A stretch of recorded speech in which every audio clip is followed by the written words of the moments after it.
In a world filled with uncertainty and danger, there are those who stand tall, who risk it all, and who fight for what is right.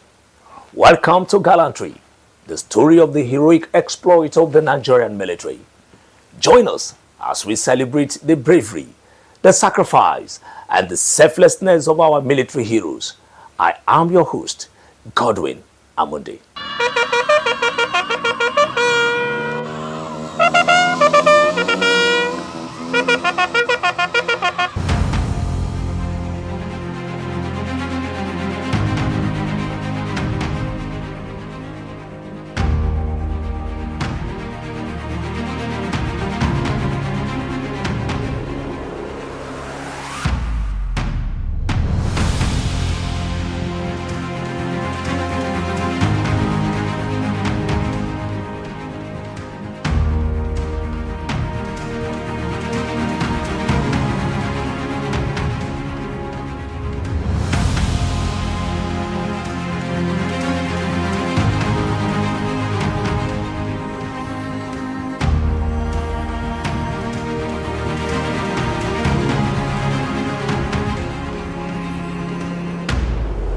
As we sleep peacefully in our homes, there are brave men and women sacrificing their lives to safeguard our nation's territorial integrity. Our military forces, including the Joint Task Force operating across the 6 geopolitical zones, have made tremendous strides in the fight against terrorism, banditry, oil theft, and other threats. In a statement made available to newsmen in Abuja, the Director of Defense Media Operations, Major General Edward Buba, highlighted the gallantry achievements of the Joint Task Force, showcasing their unwavering commitment to protecting our nation. Press release on ongoing military operations by the Armed Forces of Nigeria as at 29th November 2024. Troops have begun to record surrendering of terrorists in the North Central operational theaters. These surrenderings were occasioned by overtones from the terrorist leadership based on troops' onslaughts against them. Therefore, a non-kinetic collaborative effort with stakeholders was deployed to encourage the surrendering process. Accordingly, several terrorist leaders, commanders, and combatants have so far surrendered, with more indicating interest to surrender. Notable terrorists that have surrendered include Yellow Jambros, Alhaji Malam, Ado Idi, Alhaji Lawal, Lawal Kwalba, Salkado, Yellow Ibrahim, Ganai A, and Babangida, among others. According to the Director of Defense Media Operations, Major General Edward Buba, troops will sustain its operational tempo in order to destroy or cause further surrendering by terrorists. However, during the week under review, troops neutralized 135 and arrested 185 persons. Troops also arrested 61 perpetrators of oil theft and rescued 129 kidnapped hostages. In the South-South operational theater, troops denied the oil theft of the estimated sum of 889,233,020 naira only. Furthermore, troops recovered 113 assorted weapons and 2,415 assorted ammunition. The breakdown are as follows: 72 AK-47 rifles, 11 fabricated rifles, 15 Dane guns, 3 locally made pistols, 8 pump action guns, 4 hand grenades, 1 RPG bomb and tube. Others are 1,554 rounds, 7.62 mm special ammo, 380 rounds of 7.62 mm NATO, 203 rounds of 7.62 by 39 mm ammo, 129 live cartridges, 28 shotgun cartridges, 500 empty case of MG ammo, 30 rounds of 7.62 by 54 mm ammo, 49 rounds of 5.7 mm ammo, 165 live cartridges, 10 rounds of 9 mm ammo, 38 magazines, 2 ball-fenk radios, 3 handheld radios, 2 Baofeng radios, 15 vehicles, 46 motorcycles, 28 mobile phones, and the sum of 732 million naira only, amongst other items. Troops in the Niger Delta area discovered and destroyed 93 crude oil cooking ovens, 12 dugout pits, 37 boats, 127 drums, 41 storage tanks, and 82 illegal refining sites. Other items recovered include 1 outboard engine, 4 speed speedboat, 3 HH radios, 4 motorcycles, 5 mobile phones, and 14 vehicles. Troops recovered 909,800 liters of stolen crude oil, 71,060 liters of illegally refined AGO, and 13,580 liters of PMS. General Buba assured that the troops will continue to find innovative solutions in tackling the myriad of security challenges confronting the nation. And that was press release on the ongoing military operations by the Armed Forces of Nigeria as at 29th November 2024. There is hardly a war without casualties. But what we do is to try and minimize the casualties that we record.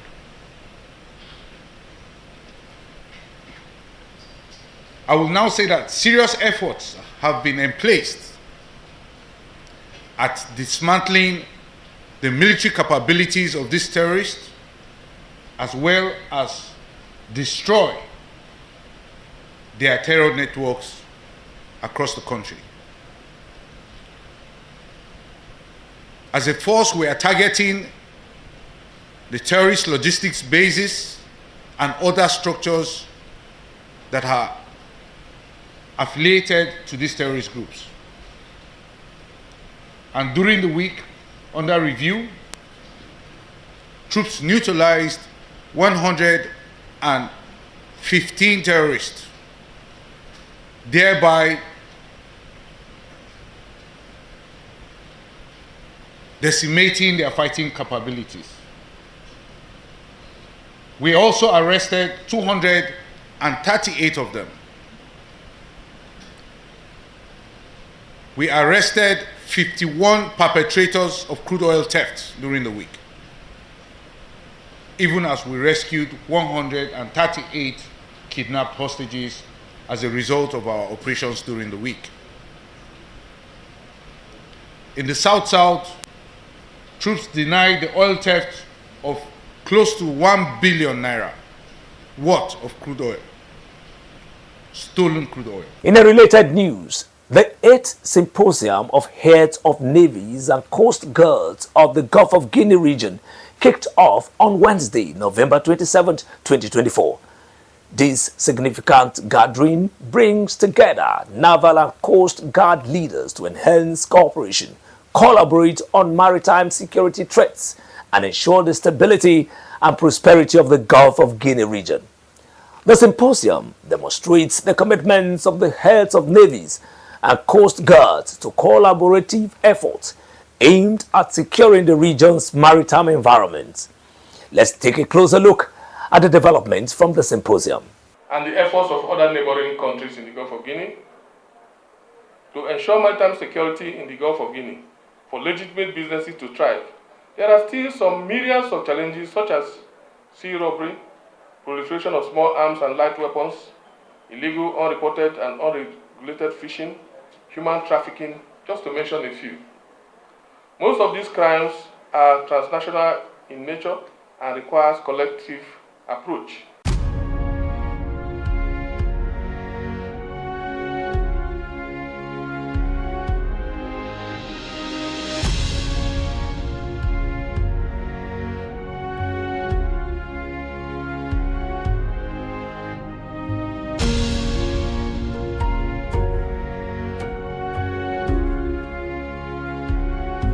We are also excited in this episode to share the highlights of the second edition of the 2024 African Military Games held in Abuja, Nigeria. The volleyball tournament between Nigeria and Kenya was an unforgettable experience, with Kenya emerging as the winner. However, the true essence of the games shone through: the camaraderie and friendship among participants. Let's take a look.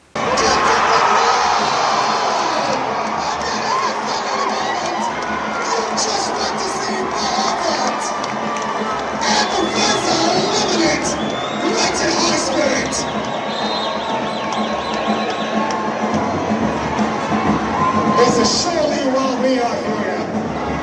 Up here we are top, and the clock is out.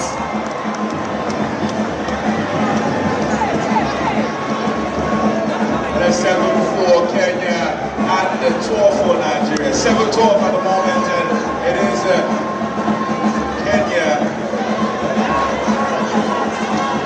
pass for Kenya with the semis. And he has gone vertical. The set is good. Cut up the ground. It's gone over the roof. The African Military Games have started about a week now. We are almost concluding. And the opening ceremony have shown how successful the games is going to be and how the game is going. And now our soldiers are exhibiting their skills, their knowledge of the games. And the gold medal, silver medal, and bronze medal has been won by most of the African countries equally. I learned that Nigeria is on top of the gold medal, followed by Algeria and other countries. But however, what I want people to understand, that I always repeat it, sport is a tool for bringing all type of people in the world together in unity, in harmony, and in search for peace. Sport is a non-kinetic means for us in the military to bring all people together in search for peace and in search for unity and in getting all what we want. Sport is also part of the military activities. It's part of our training. Every day, an average military officer or a soldier must do sport every day.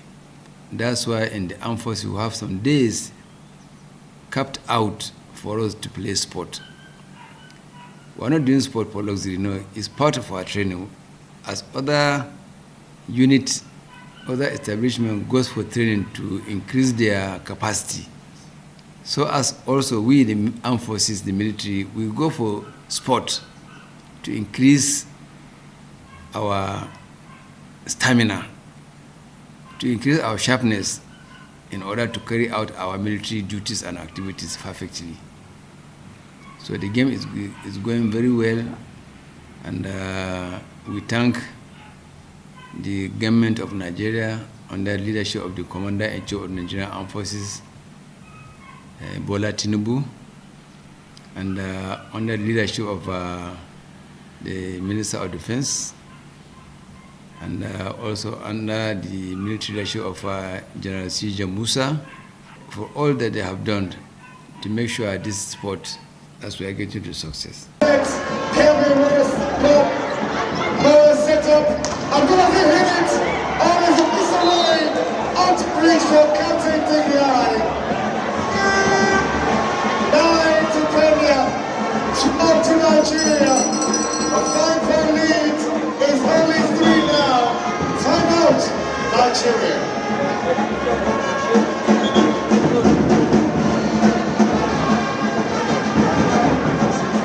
General C.J. Musa is a sportsman.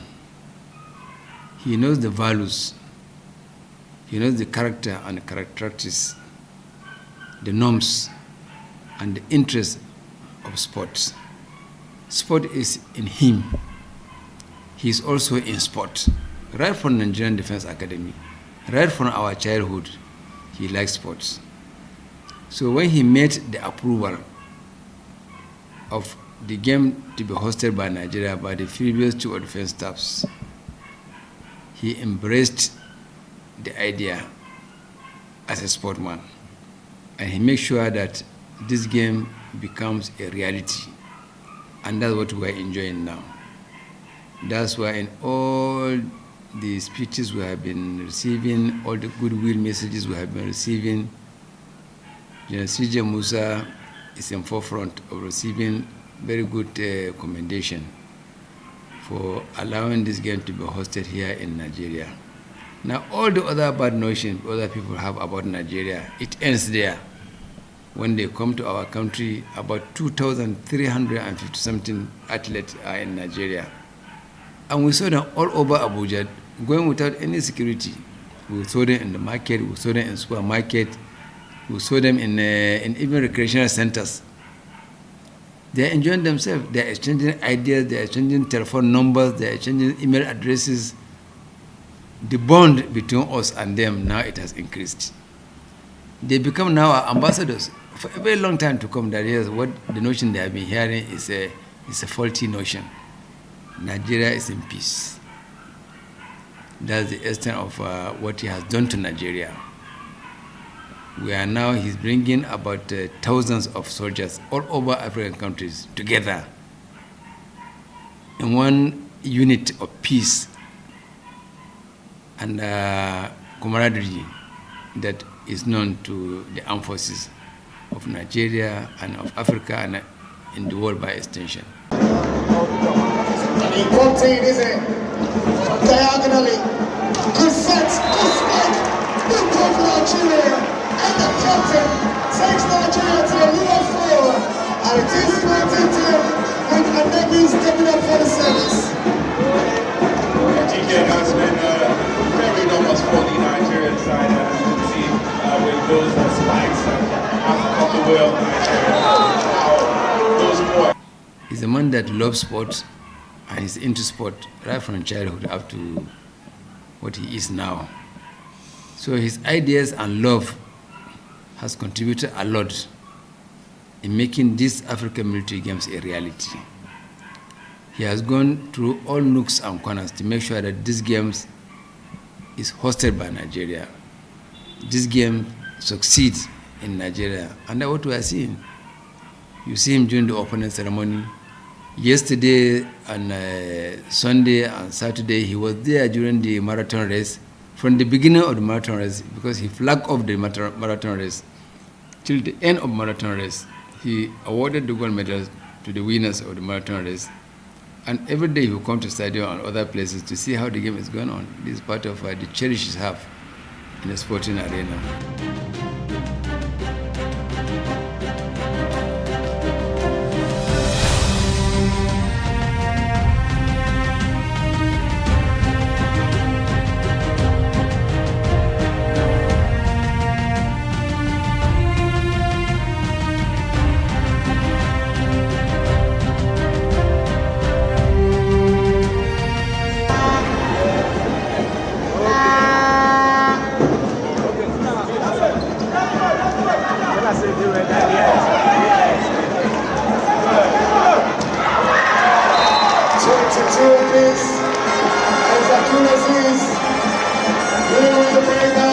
The military sport, we have the world body.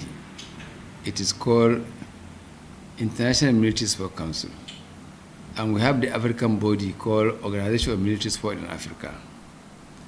And you cannot be active in these two organizations except you are active by paying your, what do you call it, by paying your dues, by paying the other element of you to be active in that organization, by participating in all the military activities that is happening in the world, in Africa and in West Africa. And since the inception of General C.J. Musa, we have never failed in one. Our dues annually is being paid by General C.J. Musa. And we participated in all the activities, sporting activities, military, all over the world. We're in the World Military Wrestling Championship in Azerbaijan. We're in the Investors Game in New Zealand. We're in Swaziland for basketball, 3-on-3 basketball. We hosted the African version of General Assembly here in Nigeria. We hosted the BOD meeting here in Nigeria. And now we are hosting the African Games in Nigeria. And Nigeria is paying the dues for what is supposed to be paid by Nigeria. General C.J. Musa is doing for all activities for us to cover up. And we thank him very much for all his contribution, for all his awareness, for all his help and understanding for how our organization is going on. That's why now we are rated now number 3 in the world for participating in all the activities happening in the world. We are rated number 1 in Africa for paying our dues and for hosting all the activities of African Military Games here in Nigeria, and for participating also in all the activities of African Military Games in some parts of Africa. We just came back from Tanzania. 4 of us went to attend the General Assembly there for International Military Council General Assembly, and recently we've just finished the General Assembly here in Nigeria. And before the opening ceremony, 10 nations came to inspect our readiness to host the African Military Games, and he sponsored all these activities. So thank you very much, sir, for all what you have done, what you have been doing for the African Military Sport Organization, for the International Military Sport Council also.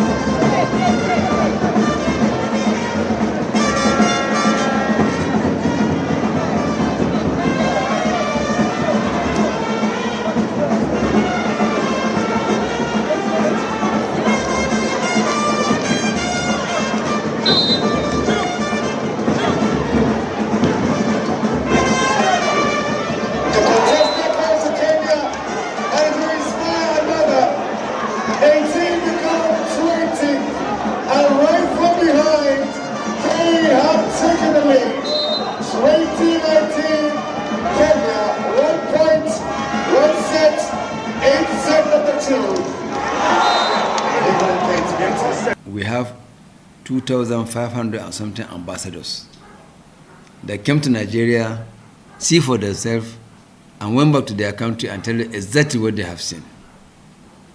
That's one good thing. And now we are assured that there's no activity, military sporting activity that will take place in the world that Nigeria will not participate. With the assurance we have from our Chief of Defense Staff, General C.J. Musa, there's no activities in Africa, in West Africa, in the world concerning military sport that Nigeria will not participate. And we'll go there and clean the gold medal and we'll come back. It's for the victory of Nigeria, for the victory of West Africa, and for the victory of Africa also at the same time. That we expect.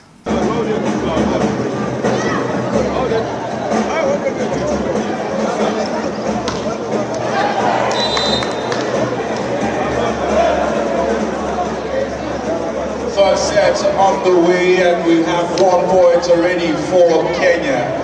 When you see the 2 sets of this game played, Kenya with a victory in those 2 sets. They needed 2 sets to nil at the moment, and we hope to see a lot more fights from these 2 sides.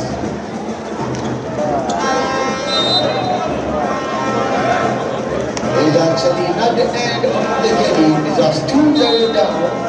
Kenya to Nigeria. It was by 1-1 on the final score. The top set of the game. Yeah. I think pressure. Huh?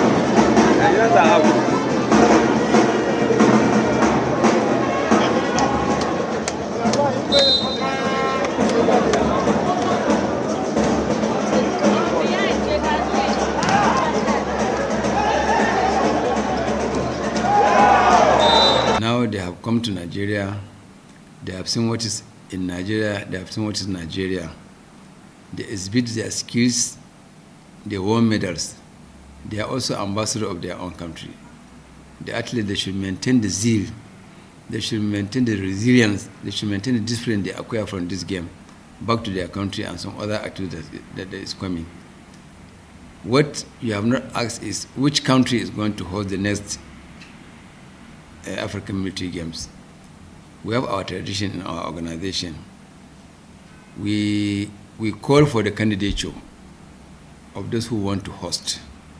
Then later we sit down with the board members and during General Assembly we vote. The executive members will select the 2. The board members will agree the 2 that are going to be presented during General Assembly. The General Assembly will vote which country is going to hold the General Assembly. Now we have 2 candidates. The first candidate is Ethiopia. in Addis Ababa. The second candidate is in Malabo, Equatorial Guinea. So we are going to sit down and discuss about this issue, which country is going to host the next third AMGA military games. So from there, the General Assembly have the larger view, have the majority to vote and select which country we are going to. Next, we shall shine our spotlight on the Nigerian Air Force's achievements over the past year. The Nigerian Air Force has been instrumental in defending Nigeria's territorial integrity. Donc je suis ici comme représentant de l'OSMA pour superviser le contrôle et la commission technique du tournoi de volleyball. La première édition avait eu lieu en 2002 à Nairobi. Il a fallu 22 ans pour qu'un pays africain puisse prendre la charge de cette grande compétition. Et le Nigeria, avec son amour, a voulu prendre la deuxième édition pour qu'il y ait un grand rassemblement au niveau de l'Afrique sur le plan militaire. Raison de notre présence ici à Abuja. Okay, merci beaucoup. The organization is so wonderful and the officiating is perfectly okay. Because naturally a loser must have an excuse in any game. But we have tried the possible best we do to make sure that we enforce and interpret the rules according to the way it is. I think these military games brought out the level of competition in our countries to a level that we didn't expect. We never knew volleyball is such a very intense sport in most of the countries. And if you look at the day from day one, all the matches have been very tough and intense, and I think we loved it. So I think going forward, volleyball in Africa is improving, and I think military is maybe leading, because most of the players you see in these teams, most of them are in their national teams. So I think military are doing a good thing in our respective countries. This is surely why we are here. I am actually supporting the Kenyans in this game because my mother is from Kenya. Okay. And you know, when it comes to parents, the motherhood is the maternal side is a very strong one. On our own part, in order to enhance the capacity of our engineers, especially those that carry out maintenance on the ISR sensors, we were able to establish an ISR maintenance workshop in Kaduna. We have trained personnel, we have a workshop that is adequately equipped to be able to carry out this maintenance. So not only is it saving money for the Nigerian Air Force, but it's also giving a very strong boost to our operations, because in the past we send the camera out, it can take 6 months before this camera comes back. Within that period, you cannot have that ISR function for that particular platform. But now, within this, we can carry out this maintenance in our workshop, and the camera goes back on board the airplane, and then it continues flying. So this is also an achievement that we're very proud of, and we're sure that going forward, the impact that it has in the conduct of our operations is virtually unquantifiable. The Nigerian Air Force has advanced its R&D efforts, focusing on unmanned aerial vehicles, weapon systems, and aerospace technology to enhance national security and operational efficiency. Our training, our platforms, the maintenance of those platforms, the spares, the consumables, virtually everything that we do for us to be able to operate as an Air Force is foreign-based, and the Air Force is having to carry out more and more expanded operations and acquire a lot of additional capabilities that we did not have in the past, and also procure a lot of additional platforms and weapon systems to be able to meet the challenges of the day. And as such, it's very expensive and it's just not sustainable in the long term. The only way to begin to check this problem is for us to look inwards and see what we can do by ourselves and for ourselves to win ourselves off the dependence on foreign vendors. The only way to go about that is through research and development.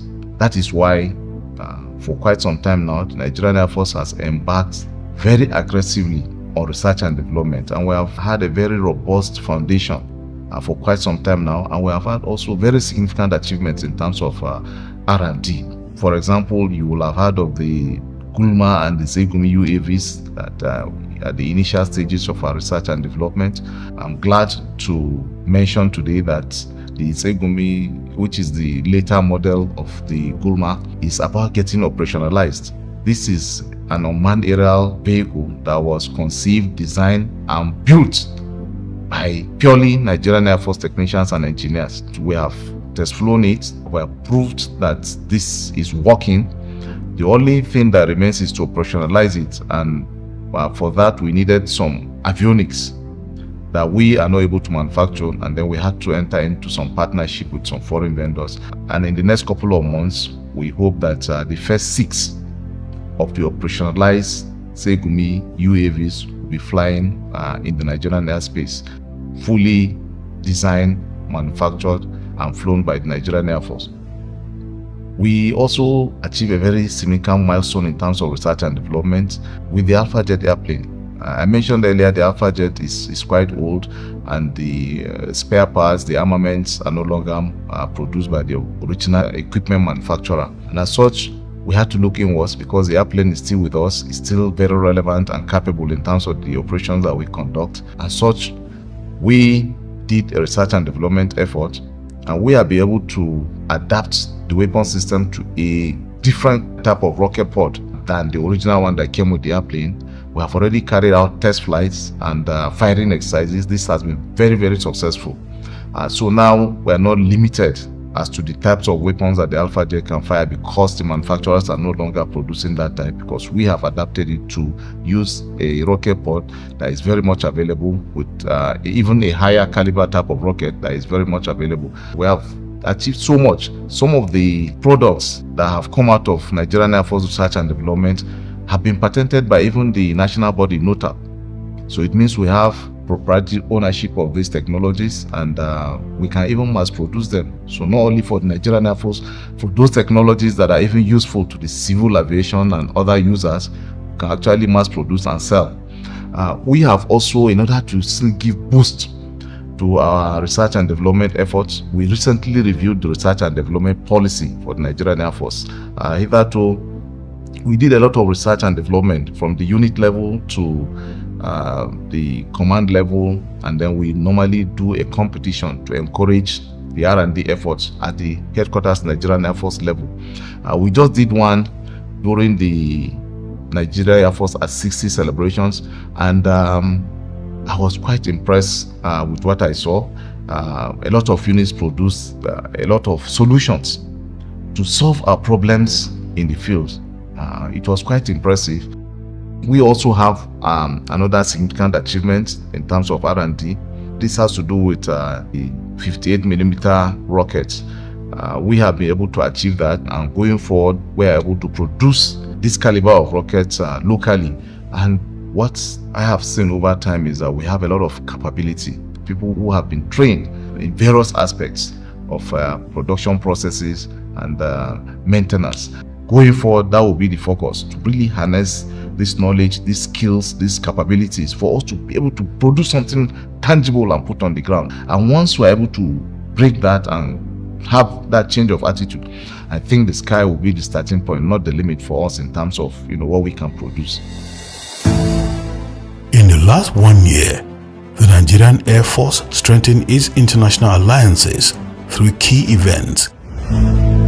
There is no nation that can provide for all its needs by itself, and particularly for the Nigerian Air Force. Of course, we cannot provide for all our requirements, and as such, one of our focus areas is to leverage our strategic partners to be able to provide for some of our needs in terms of our capabilities, in terms of our training, in terms of even equipment sustenance and maintenance.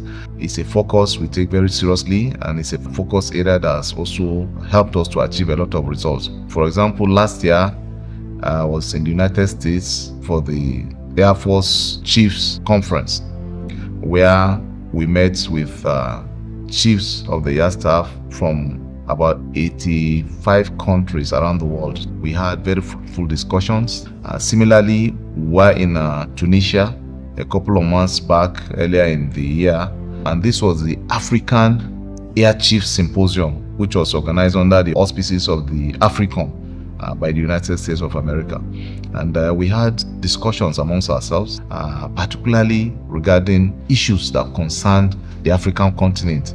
Recently also, when we had the Nigerian Air Force at 60 celebration, we also deliberately planned it to coincide with the African Air Forces Forum, which was the third edition of that forum being organized. The earlier one was in Senegal.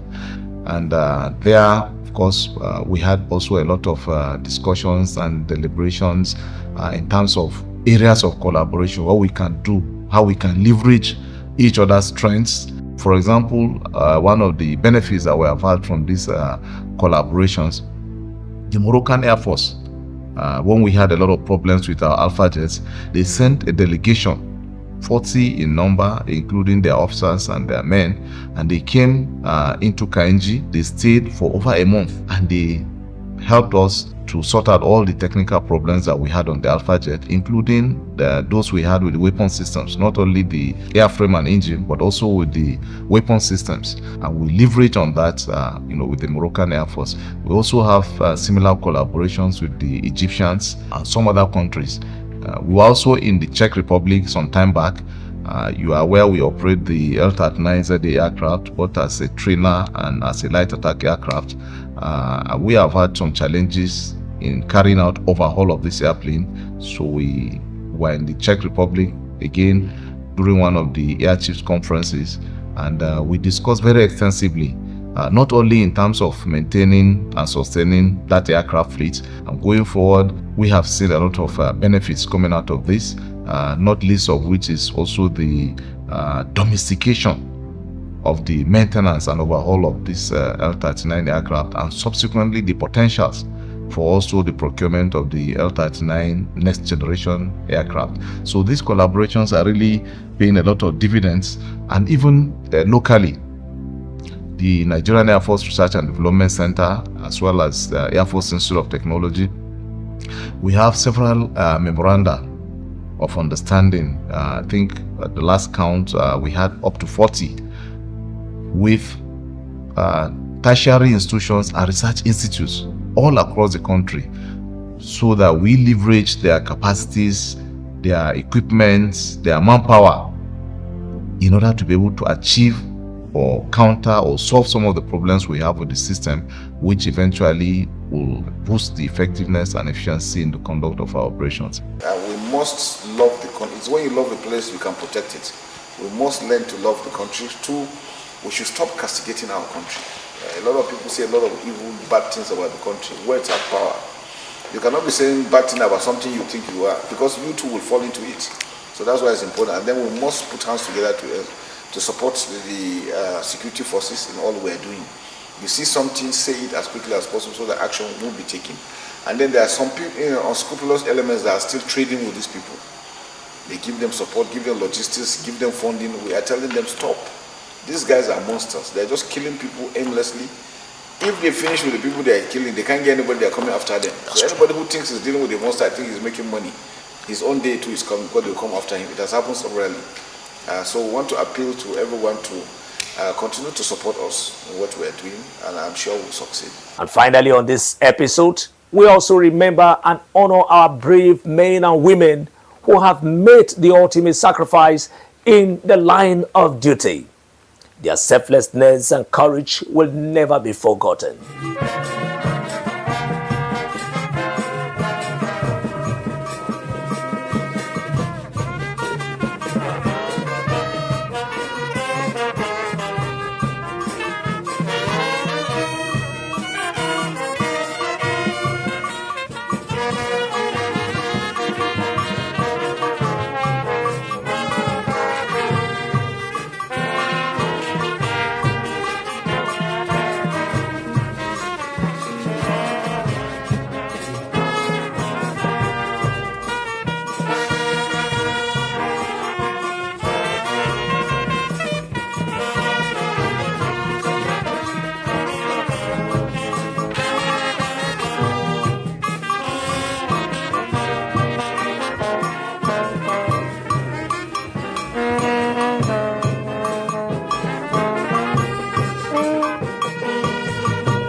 And that's all for today's edition of Gallantry.